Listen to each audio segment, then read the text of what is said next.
So now that you guys know how to find out how many protons, neutrons, and electrons are in an atom, we're going to take that knowledge and apply it to drawing a diagram of the atomic structure.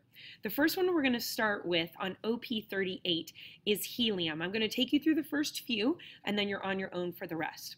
Before I show you how to draw it, I need to remind you of this. Remember that the electrons travel on shells around the nucleus.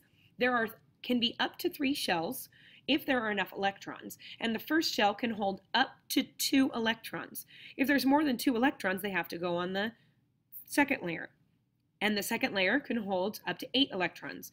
And if there's more than 2 plus 8 is 10 electrons, then the others have to go on the third layer, and that can hold up to 8 electrons as well. So let's get started. First, we need to look at the periodic table and find helium. I just want you guys to know I'm not going to ask you to draw any atoms that are down here, so don't spend your time looking for atoms all the way down here. All the atoms I'm going to ask you to draw are in these first 3 rows. All right, so helium is in the top right hand corner. We know that helium has an atomic number of 2 that tells an atomic mass of 4.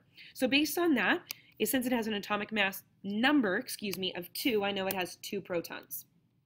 So right next to the plus sign, you're going to write a 2.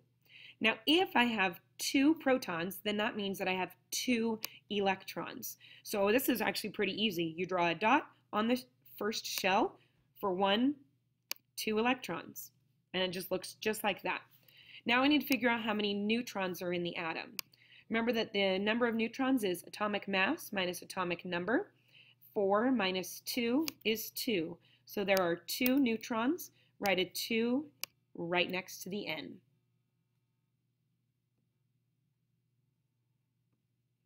Let's do the next one. The next one is beryllium. Beryllium has an atomic number of 4. It's right over here, and the symbol is Be, and an atomic mass of 9. So since it has an atomic number of 4, I know right away that that tells me it has 4 protons.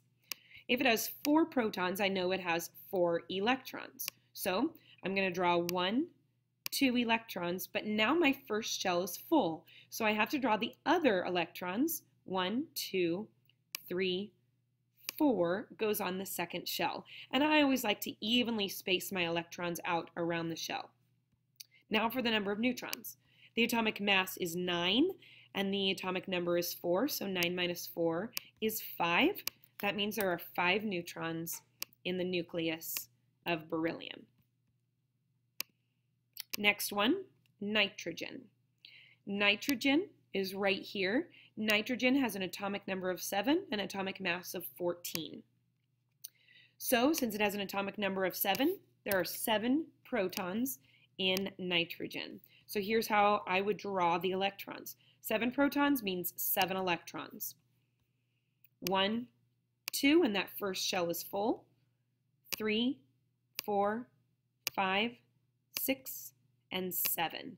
So for a total of 7 electrons, 7 protons, 1, 2, 3, 4, 5, 6, 7 electrons. Now I have to figure out how many neutrons there are. Once again, the atomic mass is 14, atomic number 7, 14 minus 7, there are 7 neutrons in one nitrogen atom. All right, here's the last one I'm going to do with you. This is boron. Boron is right here, atomic number 5, atomic mass of 10. Atomic number 5, so that means there's 5 protons. Here's how I draw my electrons. 1, 2, first shell is full, 3, 4, and 5. The atomic mass was 10 again, 10 minus 5. That means that there are 5 neutrons in a boron atom.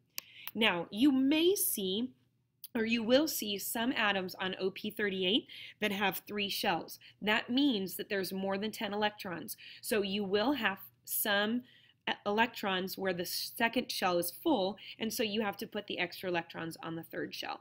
All right, good luck, and we'll go over this together tomorrow.